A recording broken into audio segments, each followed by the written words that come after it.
Aujourd'hui avec le pasteur Joseph Prince. Nous avons vu la semaine dernière que Christ ne nous sert à rien pour ceux parmi nous qui cherchent à être considérés comme justes dans le cadre de la loi ou dans les performances. Nous sommes déchus de la grâce. Dans ce même chapitre, il est dit « Marchez par l'Esprit ». Amen. Paul dit « Voici donc ce que je dis. Marchez par l'Esprit et vous n'accomplirez pas les désirs de votre nature propre. » Beaucoup d'entre nous avons cela en tête, mais en fait, nous le disons dans l'autre sens. Faites de votre mieux pour ne pas accomplir les désirs de votre nature propre. Et alors, vous marcherez par l'Esprit. Ce n'est pas ce que les Écritures enseignent.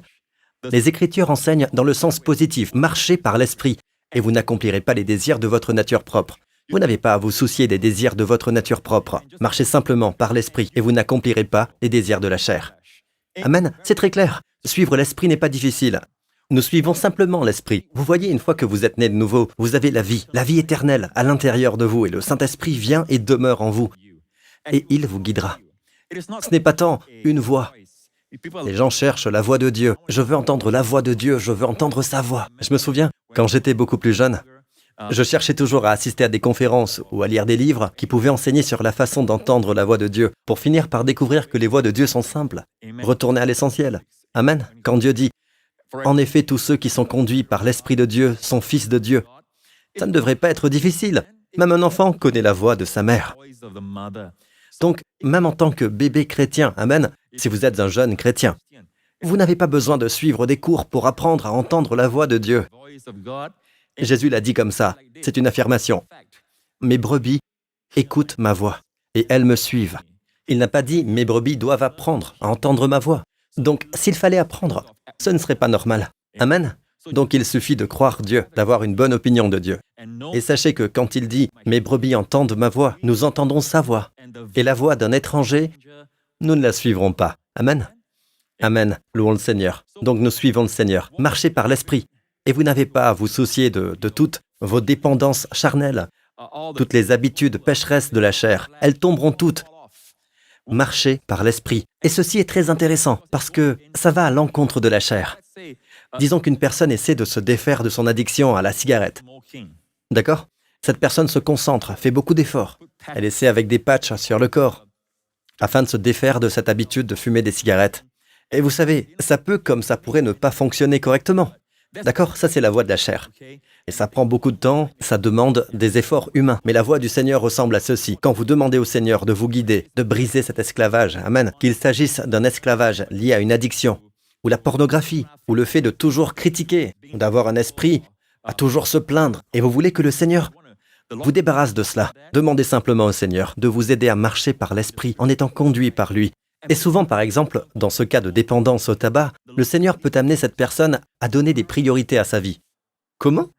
Mon problème, c'est que je fume et que je suis dépendant. Je dois fumer un certain nombre de cigarettes par jour.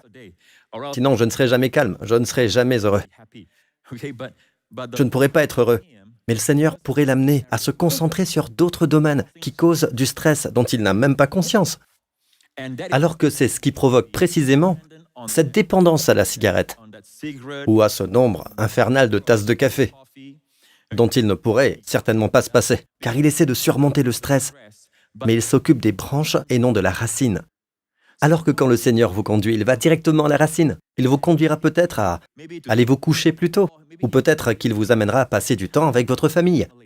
Il vous conduira de telle manière que vous direz « Comment le fait de passer du temps avec ma famille soit relié à ma dépendance ?»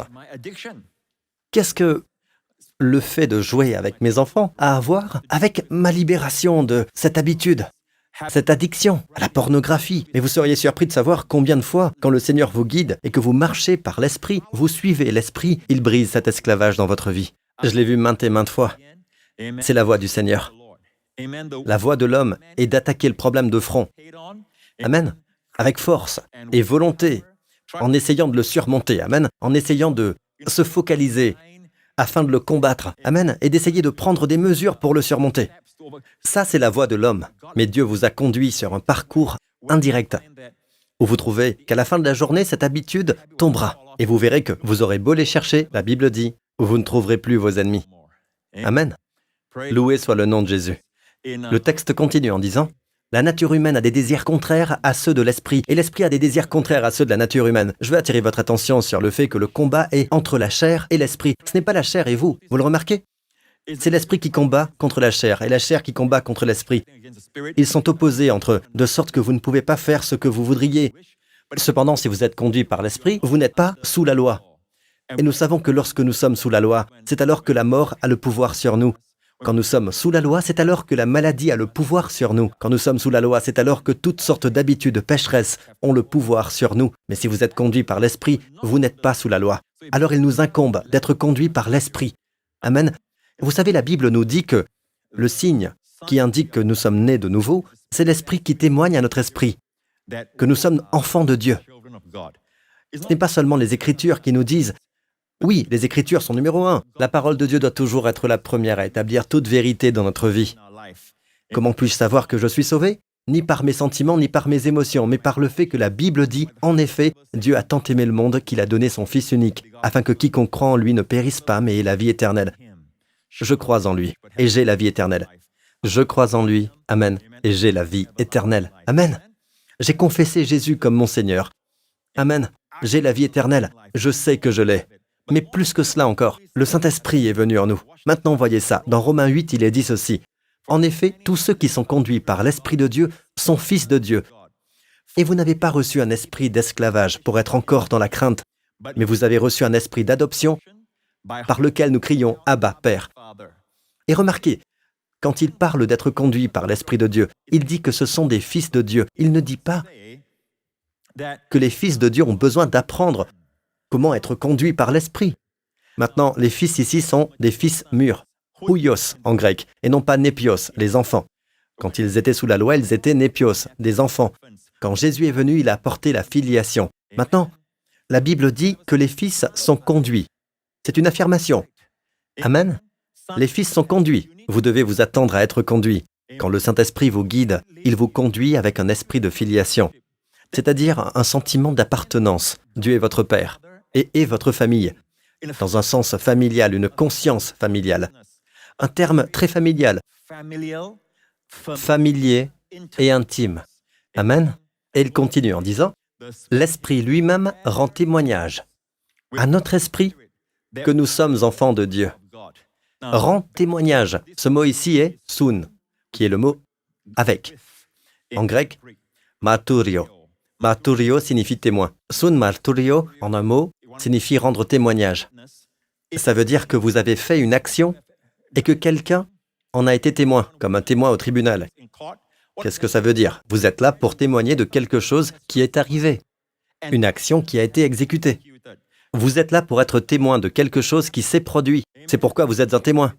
Ce n'est pas quelque chose qui ne s'est pas encore produit. Vous n'avez pas besoin d'un témoin pour ça. En d'autres termes, nous devons faire quelque chose avant que l'Esprit puisse rendre témoignage. Si dans ce domaine de la nouvelle naissance, le Saint-Esprit rend témoignage à notre esprit, combien plus dans toutes les autres décisions de notre vie, qui sont moindres que de naître de nouveau, n'est-ce pas? Le Saint-Esprit rendra témoignage à votre esprit. Qui épouser? Quelle carrière choisir? Même les petites choses de la vie. Dans la routine quotidienne de la vie, le Saint-Esprit vous guidera un pas après l'autre, si vous le suivez, si vous vous attendez à lui. Et ce n'est pas si difficile. Obéissez à la moindre incitation de l'Esprit. La plus petite incitation, apprenez à obéir. Ainsi, quand nous faisons un pas, le Saint-Esprit rendra témoignage. Si nous ne faisons aucun pas, il n'y aura aucune raison de rendre témoignage. Dieu ne guide pas une voiture garée. Si une voiture est garée, même si vous avez un GPS, que peut dire le GPS? Vous êtes au même endroit. 1 heure plus tard, vous êtes toujours au même endroit. C'est comme ça qu'il rend témoignage? Non. Quand vous bougez, il vous dit de tourner à droite. Au prochain virage, tournez à gauche. Et au prochain virage, allez tout droit. Pas vrai? Il vous le dit au fur et à mesure que vous avancez. Donc, votre GPS interne, le Saint-Esprit, vous rend témoignage en se basant sur une action. Rappelez-vous, quand Dieu a dit au prophète Samuel d'aller à la maison d'Isaïe ou Jessé, car Dieu dit « Car j'ai vu parmi ses fils celui que je désire pour roi ». Maintenant, pourquoi Dieu n'a pas simplement dit « Samuel, son nom est David, et il vit dans la maison d'un homme appelé Jessé ». Dieu aurait pu dire cela, mais ce n'est pas la façon de faire de Dieu.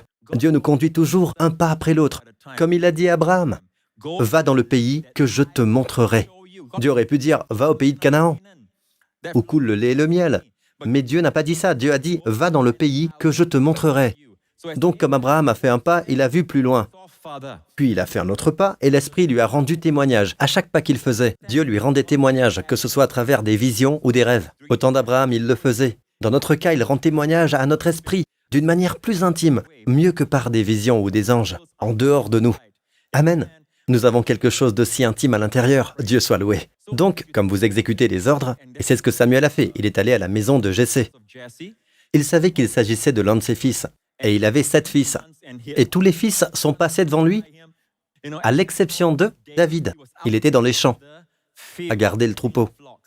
Et la Bible dit que lorsque le premier-né, ou le fils aîné, est venu devant le prophète Samuel, même un prophète comme Samuel, qui est un prophète extraordinaire, il était le prophète d'Israël à cette époque. Il a regardé le premier-né et a dit « Certainement c'est lui, loin du Seigneur. Il doit être celui que Dieu a désigné pour être roi. » Était-ce lui? Non. Non, ce n'était pas lui. Donc même un prophète peut faire des erreurs. Mais remarquez qu'il a dû faire passer tous les fils un par un. Un par un. Ce n'est pas lui, ce n'est pas l'élu. Et le Seigneur lui a dit « Ce n'est pas lui. » L'homme regarde à ce qui frappe les yeux. C'est là que Dieu a dit au prophète. Dieu a dit « L'homme regarde à ce qui frappe les yeux, mais l'Éternel regarde au cœur. » Et Dieu a dit « Ce n'est pas lui, ce n'est pas lui. » Et finalement, aucun des fils n'a reçu le témoignage. Et il demande à Jessé « Tous tes fils sont-ils là ?»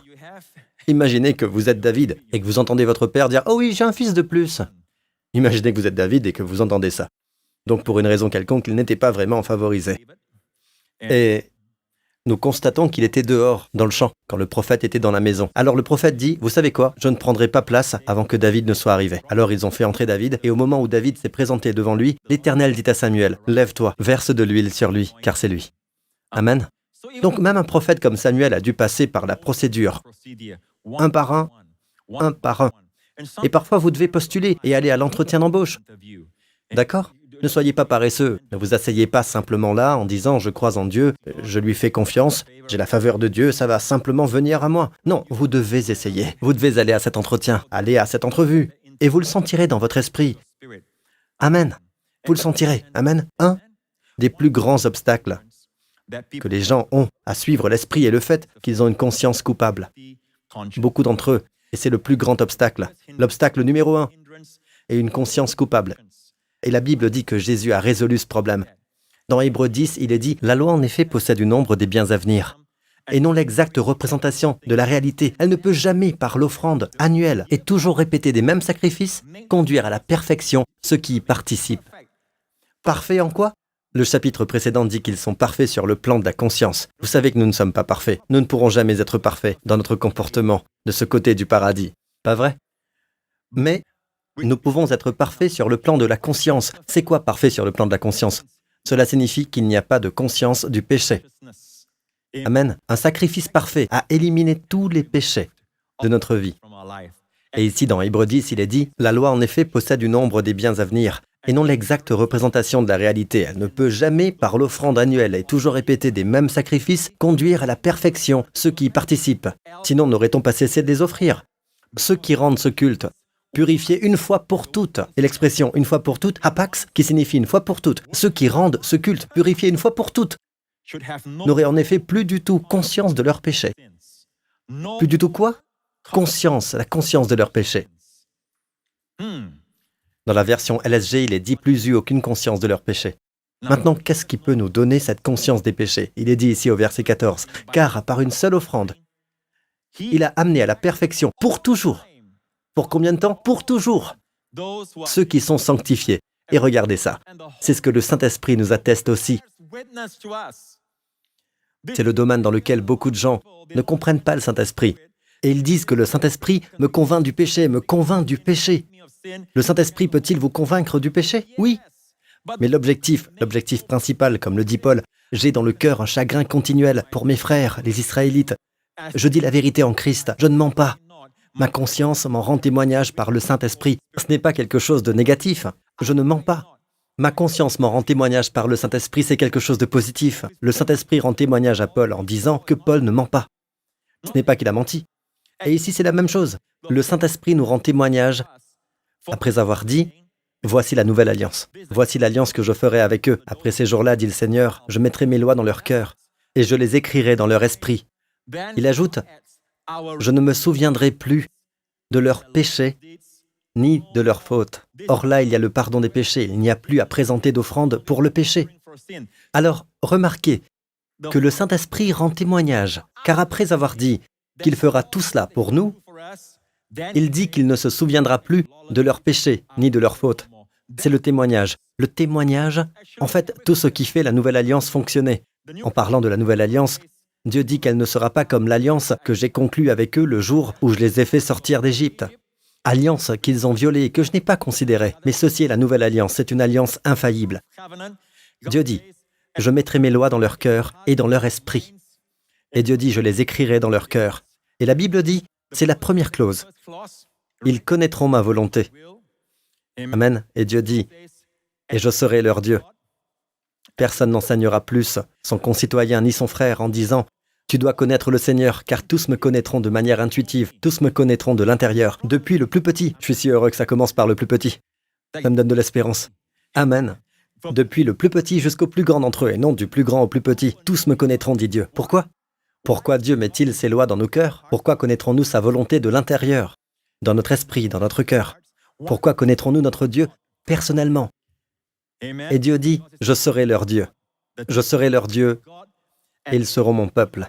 Oh, j'adore ça. J'adore. Bien, le premier, je mettrai mes lois dans leur cœur. Le deuxième, je serai leur Dieu et ils seront pour moi un peuple. Chaque fois qu'il dit « je serai leur Dieu », c'est toujours quelque chose de miraculeux, de surnaturel. Si vous êtes au milieu d'une pandémie et que je suis votre Dieu, ça veut dire quoi ? Je vous protégerai, je vous garderai, je vous ferai prospérer au milieu de la famine. Si vous êtes malade, Dieu dit « je serai votre Dieu », ça signifie quoi ? Je vous guérirai, je serai pour vous le Dieu qui guérit.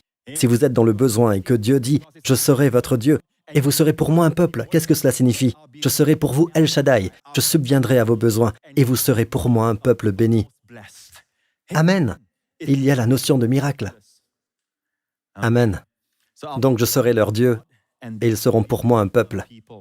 Et puis il dit, personne n'enseignera plus aux autres, en disant tu dois connaître le Seigneur, car tous me connaîtront, depuis le plus petit jusqu'au plus grand. Et à nouveau, je suis si heureux de voir que c'est du plus petit au plus grand. Cela me donne de l'espérance, du plus petit au plus grand, et non du plus grand au plus petit. Pourquoi Dieu peut-il faire ces trois clauses dans la nouvelle alliance ? La dernière rend tout possible. En effet, ou autrement dit, parce que.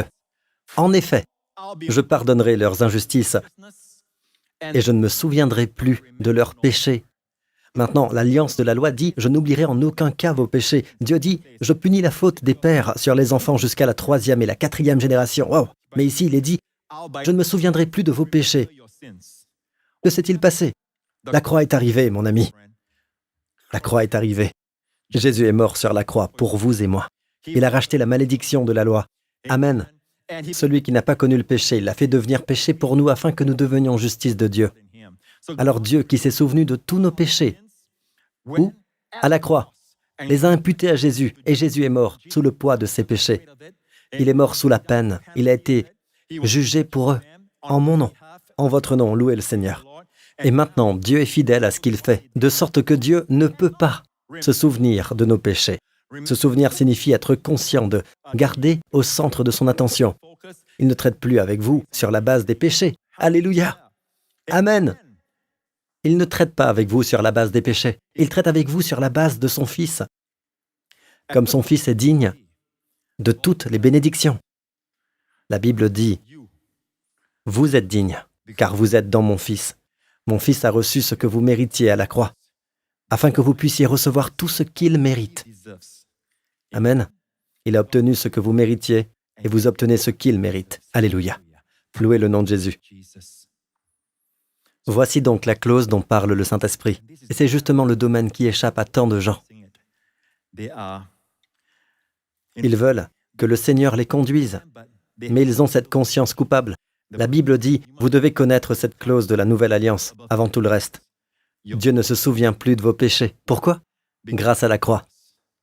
Grâce au sang de Jésus qui a été versé. Là où il y a le pardon des péchés, il n'y a plus à présenter d'offrande pour le péché. Une fois que cela est clair, le chemin est ouvert pour l'Esprit de Dieu de vous conduire sans entrave. Amen. C'est nous qui mettons tous les obstacles, nos mauvaises pensées, nos mauvaises croyances. Je prie pour que cela vous bénisse, mon ami. Et au nom de Jésus, je sais qu'à partir de ce jour, vous marcherez par l'Esprit. Ce n'est pas difficile, ce n'est pas réservé à quelques privilégiés. Non, ce n'est pas pour le pasteur Marc et tous les pasteurs de la nouvelle création. C'est pour vous. C'est pour vous. Vous pouvez marcher par l'Esprit dans le domaine de l'éducation des enfants, celui de votre mariage ou de votre vie professionnelle, votre emploi, où que vous soyez. Et rappelez-vous que lorsque vous êtes conduit par l'Esprit, vous aurez toujours comme résultat Dieu qui vous enseigne à en tirer profit. Il vous conduira par le chemin que vous devez suivre. Et toutes les voies de Dieu sont des voies de paix et de plaisir. Merci Seigneur Jésus. Loué soit le nom de Jésus. Alléluia. Si vous n'avez jamais accepté Jésus comme votre sauveur personnel et votre Seigneur, dites cette prière avec moi maintenant. Dites Père Céleste, dites-le de votre cœur, Père Céleste. Je te remercie pour ton amour pour moi. Merci Père, tu n'as pas épargné ton propre Fils. Tu l'as donné pour moi. Je te remercie Seigneur que Christ soit mort sur la croix pour moi. Je suis pécheur et Christ est mort pour les pécheurs. Je suis admissible. Merci Père pour tout ce que Jésus a fait pour moi. Je le reçois maintenant dans le nom de Jésus. Je reçois le pardon pour mes péchés. Je confesse Jésus-Christ est mon Seigneur et mon Sauveur. Et je te remercie Père. Je suis à jamais justifié. Je suis rendu juste pour toujours. Et tous mes péchés sont mis de côté pour l'éternité. C'est une chose réglée, à jamais. Merci mon Père. À présent, remplis-moi Père. Remplis-moi de ton Esprit Saint. Dans le nom du Seigneur Jésus-Christ, je te le demande. Merci Père. Amen, amen, amen. Mon ami, si tu as dit cette prière, tu es maintenant un fils de Dieu. La Bible dit que toutes les anciennes choses de ta vie, en toi, les anciennes choses sont passées. Toutes ces choses sont devenues nouvelles. Bienvenue dans la famille de Dieu. Mettez-vous debout, peuple de Dieu. Oh, qu'est-ce que vous me manquez. J'espère si souvent que bientôt je prêcherai à une salle comble, ici, comme à l'époque, car j'aime tant vous regarder dans les yeux. J'aime tant nos échanges, plaisanter avec vous. J'aime ça et ça me manque tellement. Et je crois que très bientôt, nous serons réunis. Amen. Seul le Seigneur pourrait réaliser cela. Loué soit-il. Et je crois qu'il le fera. En attendant, recherchez toujours votre rédemption. Votre rédemption corporelle est proche. Alléluia. Ce même corps dont je vous ai parlé, un corps transformé, comme le corps glorifié de Jésus, est à portée de main. Si proche que j'ai l'impression que l'enlèvement peut arriver à n'importe quel moment. Louez le nom de Jésus. Levez tous vos mains. Qu'en cette semaine, le Seigneur vous bénisse, vous et votre famille, et que le Seigneur vous garde, vous préserve, vous protège, vous et vos proches, du virus Covid-19, de toute maladie, de tout fléau, de tout mal, de tout danger et de tout pouvoir du malin. Et que le Seigneur fasse briller son visage sur vous et vous accorde sa grâce, sa lumière, que la lumière de sa gloire brille sur vous, au milieu des ténèbres. Tout au long de cette semaine, la lumière sera vue par les autres et vous verrez la gloire de Dieu sur votre vie. Que le Seigneur se tourne vers vous et vos familles et vous donne à vous et aux vôtres sa merveilleuse paix, son shalom, au nom de Jésus. À très bientôt.